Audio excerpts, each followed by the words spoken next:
नमस्कार, स्वागत है आपका आज तक पर। आपके साथ मैं हूं मीनाक्षी कंडवाल और आज इसी बड़े सवाल के साथ हम शुरुआत कर रहे हैं इस बुलेटिन की।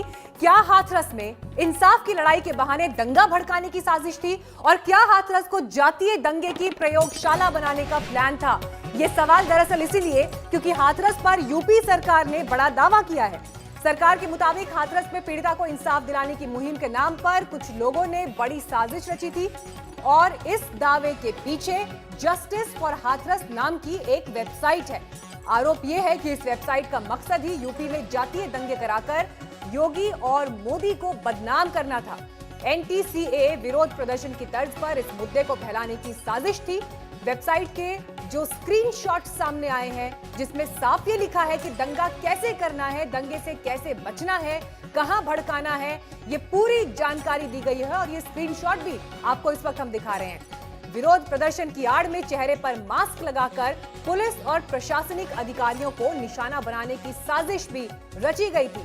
इन सब के पीछे पीएफआई और एसडीपीआई जैसे संगठनों का हाथ होने का शक जताया जा रहा है। ये बड़ा दावा उत्तर प्रदेश सरकार ने किया है। जब जांच एजेंसी की नजर इस वेबसाइट पर पड़ी तो रातों रात ये वेबसाइट बंद हो गई और इसीलिए सरकार अब ये सवाल पूछ रही है कि क्या इंसाफ की आड़ में उत्तर प्रदेश को दंगों की आग में झोंकना ये था प्लान, ये थी साजिश? इसे विकास अच्छा नहीं लग रहा है। वे लोग देश में भी और प्रदेश में भी दंगा, जातीय दंगा भड़काना चाहते हैं, सांप्रदायिक दंगा भड़काना चाहते हैं। इस दंगे की आड़ में विकास रुकेगा, इस दंगे की आड़ में उनकी रोटियां सेकने के लिए उनको अवसर मिलेगा। इसलिए वे नित नए षड्यंत्र करते रहते हैं और इन सभी षड्यंत्रों के प्रति पूरी तरह आगाह होते हुए हमें विकास की इस प्रक्रिया को तेजी के साथ आगे बढ़ाना है। तो मुख्यमंत्री योगी आदित्यनाथ का ये आपने अहम बयान सुना। वो ये सीधे तौर पर, स्पष्ट तौर पर कह रहे हैं कि हाथरस के लिए इंसाफ मांगने की आड़ में यूपी को दंगों की आग में झोंकने का प्लान था और ये कुछ उसी तर्ज पर हो रहा था, उसी प्लानिंग के साथ हो रहा था जैसे आपने दिल्ली में सीएए के और बाकी प्रोटेस्ट के दौरान देखा था। हम सीधे आपको ग्राउंड से इनपुट देंगे। हमारे साथ हमारे संवाददाता जुड़ रहे हैं, लखनऊ से अभिषेक हमारे साथ जुड़ गए हैं। इसके अलावा हाथरस में मौजूद हैं आशुतोष और जितेंद्र भी, मौसमी भी जुड़ेंगे हमारे साथ हाथरस से। कांग्रेस पार्टी से अभय दुबे जी हमारे साथ आ गए हैं चर्चा में शामिल होने के लिए और राजनीतिक विश्लेषक के तौर पर संगीत रागी जी जुड़ गए हैं इस चर्चा में हमारे साथ। संगीत रागी जी, अभय दुबे जी, आपका बहुत बहुत स्वागत है। मैं आप दोनों के पास आऊंगी चर्चा की शुरुआत करने के लिए, लेकिन पहले आपका रुख करेंगे अभिषेक। लखनऊ इस वक्त सुर्खियों में है, केंद्र बना हुआ है इसलिए क्योंकि यूपी सरकार ने एक बड़ा दावा किया है कि हाथरस की आड़ में उत्तर प्रदेश को दंगों की आग में झोंकने की प्लानिंग थी। किस तरह के इनपुट सरकार के पास है? क्या यह खुफिया सूचना है?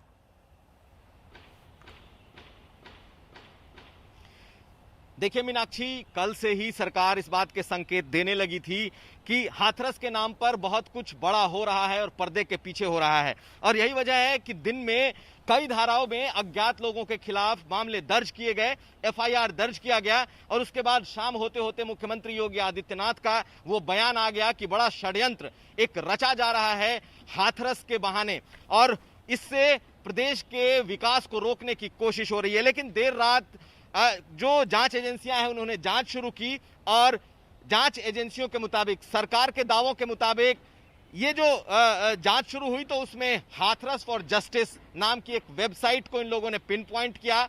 उसके भीतर कई और हैशटैग बने हुए लिंक्स थे, साथ साथ कई उसके फॉलोअर्स नए नए बने थे और जब इसको इन लोगों ने पिन पॉइंट किया और इसके तमाम कंटेंट को खंगाला तो उसमें बहुत सारी आपत्तिजनक चीजें दिखाई दी। सरकार ने बाकायदा दावा किया कि ऐसे कई वेबसाइट्स बनाए गए, कई लोगों को इस दंगे को भड़काने के लिए आगे लाया गया। अब सरकार ये कह रही है कि वो जल्द से जल्द इस पूरे मामले का खुलासा भी करेगी क्योंकि एक बात और बता दूं मीनाक्षी कि कई न्यूज चैनलों के स्क्रीनशॉट लेकर फोटोशॉप करके भी गलत बातें फैलाई जा रही थी। अब सरकार कह रही है कि वो जल्द इस मामले की तह तक पहुंचेगी। बड़ी बात बता रहे हैं अभिषेक आप, यहां से जो जानकारी आपने दी अब आपको हम ले चलते हैं हाथरस भी, क्योंकि ये कहा जा रहा है कि वहां पर दंगे की साजिश थी।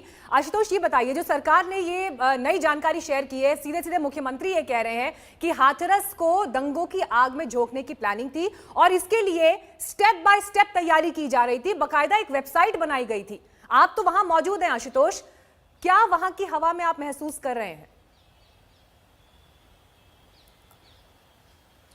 दो इसके परिप्रेक्ष्य हैं मीनाक्षी, दोनों नैरेटिव को समझना बेहद जरूरी है। एक तो जिस तरह से इस पूरे मामले में प्रशासन की लीपापोती हुई, उसके चलते विरोधियों को मौका मिला सीधे सीधे योगी सरकार को घेरने का। जाहिर है उसके बदले अब सरकार पलटवार करेगी। ये हो गए इसके सियासी मायने।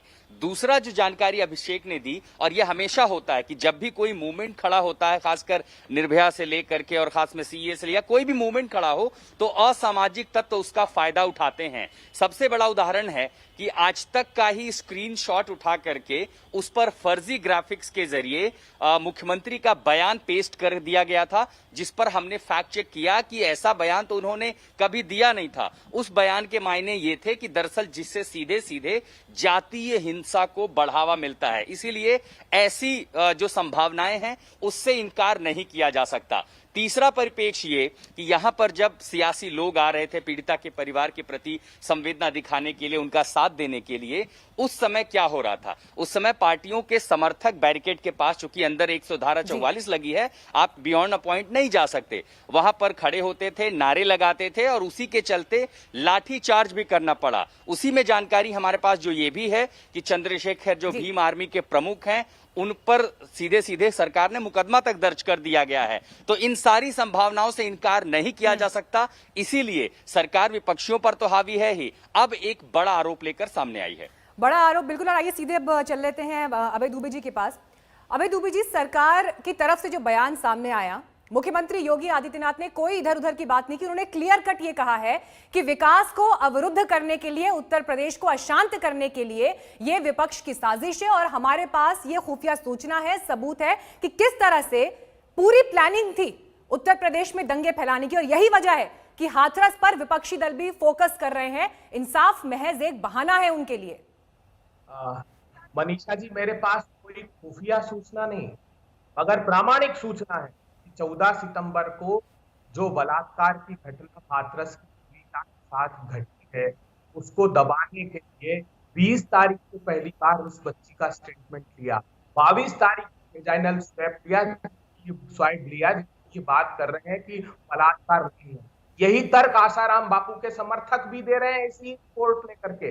यही की यही हूबहू कुलदीप सेंगर 2017 जून में घटना घटी, 2018 तक सरकार ने कार्रवाई की, वो लोग हाई कोर्ट गए, हाई कोर्ट ने कहा कि शर्मनाक बात है।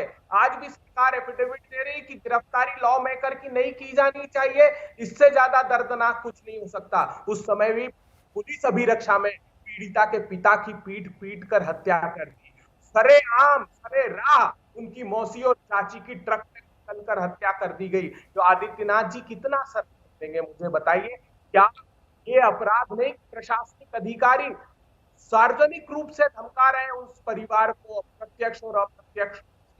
क्या ये आपका अपराध नहीं? आप बताइए, 2013 के बाद तो रेप की डेफिनेशन बदल गई। क्या आईपीसी का सेक्शन 375 नहीं पढ़ा आपके अधिकारियों ने? पढ़ा है, उसमें सिर्फ वेजाइनल स्वाइप और सीमन नहीं मिलने का कारण नहीं है, हेयर की। क्या नहीं अभय दुबे जी, ये सवाल तो अभय दुबे जी, ये सवाल तो हम भी लगातार उठा रहे हैं, लेकिन देखिए सरकार की तरफ से जो कहा जा रहा है, उनका ये कहना है कि सिर्फ हाथरस पर ही फोकस क्यों? उत्तर प्रदेश में ही अगर बीते 5 दिन की भी परिस्थितियों पर आप ध्यान ले लें तो उत्तर प्रदेश के अलग अलग हिस्सों से बलात्कार की खबरें आई होंगी, लेकिन सिर्फ हाथरस पर ही क्यों विपक्ष को तरस आता है? वहीं पर जाकर उनको क्यों इंसाफ की मांग करनी है? उसी परिवार के साथ उनको क्यों अपनी संवेदना जतानी है? बाकियों के लिए वो संवेदना खत्म क्यों हो जाती है? आपने मनीषा मीनाक्षी बोल रही हूँ सर, स्टूडियो से। सॉरी मीनाक्षी, देखिए इसलिए जरूरी हो जाता है कि यहाँ ये प्रकरण है कि सरकार अपराधियों के साथ खड़ी हो गई है, उनको निरपराध बता रही है, तब सब लोगों का दृढ़ता से साथ होना आवश्यक है। अगर और कोई प्रकरण में सरकार अपराधियों के साथ खड़ी होती और निर्दोष बताती तो वहां पर भी सभी लोगों का दायित्व है। वो राजनीतिक दल किसकी सरकार है इससे सरोकार नहीं है, हम सबको दृढ़ता से साथ खड़े होना होगा। मुझे ये बताइए, सीधा सा एक उदाहरण है, जब 14 को उसकी मां खुद कह रही है कि मेरी बच्ची निर्वस्त्र थी, उसकी गर्दन से उसकी आंखों से, उसके गुप्तांगों से खून बह रहा था। मैंने अपने आंचल से ढका और पुलिस के पास गए तो अभय पुलिस जी कहती कि उसके लिए नाटक मत करिए, अब सीबीआई को ले जांच जाइए दे इसको दी है ना, यहाँ से। सीबीआई को इन्वेस्टिगेशन दे दिया है ना, देश की सुप्रीम एजेंसी को दे दिया इन्वेस्टिगेशन इन सभी आरोपों की जांच के लिए, इस केस के लिए। पर जो दंगों की साजिश का आरोप है, जिसके लिए सरकार वेबसाइट और उसके स्क्रीनशॉट्स और वो पूरी प्लानिंग बता रही है, सवाल उस पर हो रहे हैं कि हाथरस को क्या एक मास्क की तरह इस्तेमाल किया जा रहा है, जिसका इस्तेमाल एक दंगे को फैलाने के लिए वहां पर किया जाने वाला था। ग्राउंड से अपडेट ले लेते हैं, जितेंद्र भी मौजूद हैं। जितेंद्र, मुझे ये बताइए, सरकार ने बहुत गंभीर बात की है, ये बहुत बड़ा आरोप है अगर ये कहा जा रहा है कि किस तरह से उत्तर प्रदेश में दंगे फैलाने की कोशिश हो रही थी और उसके पीछे किस तरह से एक वेबसाइट को बनाया गया रातों रात, फिर उसे जैसी सूचना मिली तो उसे बंद भी कर दिया गया। इस आरोप के बाद क्या कदम उठाए हैं जितेंद्र सरकार ने? क्योंकि आई एम श्योर अगर उत्तर प्रदेश में ऐसी परिस्थिति पैदा हो रही है तो गृह मंत्रालय को भी लूप में लिया गया होगा, उन तक भी जानकारी पहुंचाई गई होगी। क्या कोई इसके लिए टीम बनाई गई है जो इसको इन्वेस्टिगेट करेगी?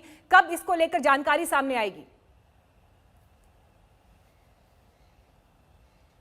देखिए मीनाक्षी, अभी मैं इस वक्त ग्राउंड पर मौजूद हूं, जो पीड़ित का परिवार है उनके घर पर मैं मौजूद हूं और यहां की स्थिति आपको बताना चाहूंगा कि जिस तरीके से उत्तर प्रदेश की सरकार ने ये कहा है कि इस पूरे मामले को लेकर के दंगे भड़काने की कोशिश की जा रही थी, तो उनका आरोप अलग है। लेकिन आपको बता दें कि उत्तर प्रदेश की सरकार की तरफ से यह भी सिफारिश की गई है कि इस पूरे मामले की जांच सीबीआई से कराई जाएगी।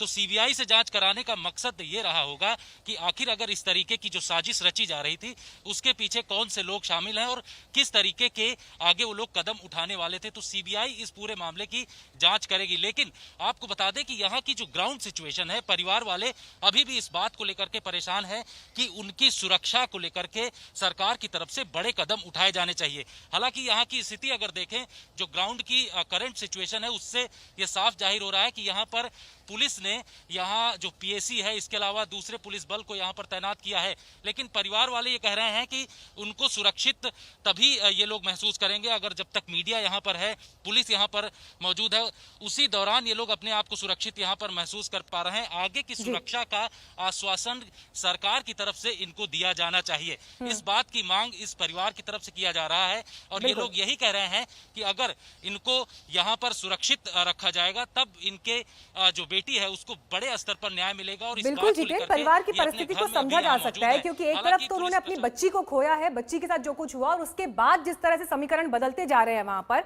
और इनफैक्ट हाथरस में जो परिस्थितियां हो रही है, जातीय समीकरण जिस तरह से वहां पर अब हावी हो रहे हैं, ये वाकई चिंता का विषय है। संगीत रागी जी, सवाल टाइमिंग को लेकर तो उठेंगे, बेहद संवेदनशील आरोप है जो सरकार लगा रही है, जो कह रही है कि दंगों की साजिश का आरोप है। लेकिन इस बात से तो इनकार नहीं किया जा सकता जो कमियां हाथरस के केस में पुलिस और प्रशासन की तरफ से दिखाई दी हैं। चाहे शव को आधी रात में पुलिस जला देती है, डीएम परिवार से किस तरह से बात करते हैं और उसके बाद भी परिवार को बंद किया जाता है, मीडिया को वहां जाने से रोक दिया जाता है और फिर 2 दिन बाद इजाजत दे दी जाती है। ये जो चूक हुई है प्रशासन की तरफ से, कुछ तो गड़बड़ दिखाई देती है। देखिए मीनाक्षी जी, किसी भी सभ्य समाज के अंदर यदि बच्चियों के साथ बलात्कार जैसी घटनाएं हो, महिलाओं के साथ बलात्कार, तो वो समाज का एक प्रकार की असफलता है, वो एक राष्ट्र की असफलता है। और मुझे लगता है कि सारी पार्टियों को इस पर संवेदनशीलता के साथ विचार करने की आवश्यकता है। आप देखिए कि पिछले 2-3 दिन के अंतर्गत राजस्थान के हनुमानगढ़ में क्या हुआ, वहां पर भी बलात्कार की घटनाएं घटी। एक बच्ची को खींच करके 3 लोगों ने बलात्कार किया और एफआईआर रिपोर्ट तक नहीं दर्ज किया गया। अखबार में जब वो चीजें छपी उसके बाद एफआईआर, 12 में ऐसी घटनाएं घटती हैं। मैं ये गिनवा नहीं रहा हूं।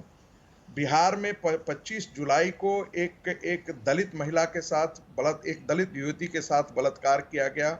बलात्कार करने वाले मुस्लिम संप्रदाय से लोग थे, उसके बारे में कोई चर्चा नहीं, क्योंकि वहां पर राहुल गांधी का समीकरण बिगड़ जाता, बाकी विपक्षियों का समीकरण बिगड़ जाता। उत्तर प्रदेश के अंतर्गत भी ऐसी घटनाएं, मैं ये गिनवा रहा हूं, ये रोज मीडिया में चल रहा है, मैं उसको गिनवा रहा हूं कि जरा इसका विश्लेषण करके देखिए कि हाथरस पर भी ऐसा क्यों हो रहा है। एक बात मुझे ऐसा लगता है, और जिस प्रकार के राहुल गांधी का तेवर, कई बार आपको याद होगा कि एक फिल्म आई थी फटा पोस्टर निकला हीरो, तो राहुल गांधी का अभिनय मुझे लगता है कि उसी नायक की तरह है। वो एकाएक लॉस एंजल्स से और बैंकॉक से आते हैं और ऐसा तेवर यंग एंग्री मैन की तरह दिखाते हैं जैसे लगता हो कि से वो पूरा का पूरा अकेले वही एक संवेदनशील है और कोई संवेदनशील नहीं है। ये ध्यान रखिए, हर कोई विचलित है इस घटना से लेकर के, लेकिन आप अपनी बहन भाई के साथ जाकर के गाड़ी में जब यहाँ से निकलते हैं दिल्ली से तो हंसी मजाक ठट्ठे करके जाते हैं। ये बताता है कि आप कितने संवेदनशील है। और वहां जाकर के प्लीज, मैंने हस्तक्षेप नहीं किया था, मुझे सुनने प्लीज सुनने का धैर्य रखिए अभय जी, मैं आपका बड़ा सम्मान करता हूं। अभय जी आ रही हूं आपके और पास। वहां जाकर के आप पोस्टर बॉय की तरह गंभीरता से यंग एंग्री मैन की तरह आप फोटो खिंचवाने में लगे, तो राहुल गांधी की ऐसी संवेदनशीलता पर कौन प्रश्न नहीं करेगा।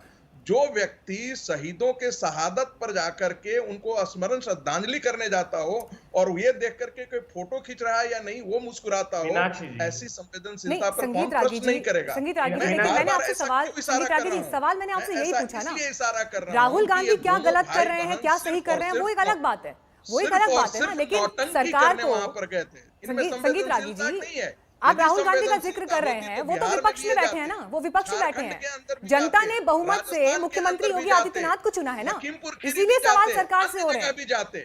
बहुमत से किन्हें चुना गया है संगीत जी? सवाल ये उठता है कि क्या पीड़िता के शव को आधी रात को जला दिया जाएगा और जिम्मेदारी भी तय नहीं होगी? नहीं, आप राहुल गांधी को लेकर बोल रहे हैं। जितना अभय जी को समय दिया था, प्लीज मुझे 10 सेकंड और सुन लीजिए जी, बोलिए। 10 सेकंड, मैं आपसे 10 सेकंड मान रहा हूं। दूसरी बात देखिए, कांग्रेस पार्टी जिहादियों के साथ मिलकर के जातीय घृणा करने में उसकी अपनी राजनीति सदती है। समाजवादी पार्टी यदि हिंदू समाज के अंदर इस प्रकार का विभेद हो, वह मनुष्य हो, तो उससे उसकी चीजें सदती है। दलित मुस्लिम एकता ऐसा इकट्ठा हो तो कांग्रेस की राजनीति सत्य है। इसीलिए कांग्रेस शर्मनाक तरीके से बहुत ही घटिया राजनीति के स्तर पर उतर करके, और ये पता है अबे जी, 2019 के चुनाव में भी कांग्रेस ने हत्या प्रयोग को किया था। आज भी कांग्रेस पार्टी बताइए मुझे, मैं ये जानना चाहता हूं कि उत्तर प्रदेश में न्याय व्यवस्था का पोस्टर फाड़ा किसने? उस न्याय व्यवस्था को के पोस्टर फाड़ने के खलनायक कौन है? ये उत्तर प्रदेश जानना चाहता है। क्या प्रधानमंत्री जी नहीं कहते कि उत्तर प्रदेश का बेटा वहां से आए? अब को मार दिया गया, सबको पता है कि आपने कौन सा काम किया है। महाराष्ट्र के अंदर आपको बेशर्मी आपकी नहीं दिखती है, आपकी अपनी पार्टी की बेशर्मी महाराष्ट्र में नहीं दिखती है। उस आदमी ने कौन सी ऐसी गलती की थी? और उत्तर प्रदेश के मुख्यमंत्री सोनिया गांधी, सोनिया गांधी और राहुल गांधी, उनको दिल में पसीजन होती है, लेकिन बाकियों को नहीं होती है। जलाया जाना है, ये उत्तर प्रदेश के मुख्यमंत्री के कार्यालय से तय हो रहा है। किन किन अपराधियों को बचाना है, ये मुख्यमंत्री के है कि कांग्रेस की अध्यक्षा इस देश को तोड़ने की साजिश में हिस्सा है। तो सब कांग्रेस की अध्यक्षा चाहती है कि हिंदू समाज के अंदर विद्वेष हो, इस देश पर वाले के हाथ। देखिए, आरोप जो लगाए गए हैं, जो सरकार कह रही है वहां पर जस्टिस फॉर हाथरस नाम से वेबसाइट बनाई गई और उसमें बकायदा पूरी प्लानिंग थी कि आखिर किस तरह से वहां पर दंगे भड़काए जाएंगे, कब क्या करना है, क्या नहीं करना है, कब चुप बैठना है। ये बेहद संवेदनशील और बेहद गंभीर आरोप हैं और इसीलिए सवाल ये उठ रहे हैं कि सरकार जो आरोप लगा रही है, ग्राउंड पर जो स्थितियां दिखाई देती हैं, क्या वाकई कहीं हाथरस को इंसाफ की आड़ में दंगों के लिए इस्तेमाल करने की एक प्रयोगशाला के तौर पर तो नहीं सोचा जा रहा था या उसकी कल्पना नहीं की जा रही थी? इसी पर इस चर्चा को आगे बढ़ाएंगे। मेहमान हमारे साथ बने हुए हैं, हमारे रिपोर्टर्स भी ग्राउंड पर मौजूद है। फौरन लौट रहे हैं ब्रेक के बाद। नमस्कार, मैं हूं अंजना ओम कश्यप। हमें उम्मीद है ये वीडियो आपको पसंद आया होगा। लेटेस्ट खबरों के लिए यूं ही देखते रहिए आज तक और इस वीडियो के पसंद आने पर लाइक, शेयर एंड सब्सक्राइब करना ना भूलें।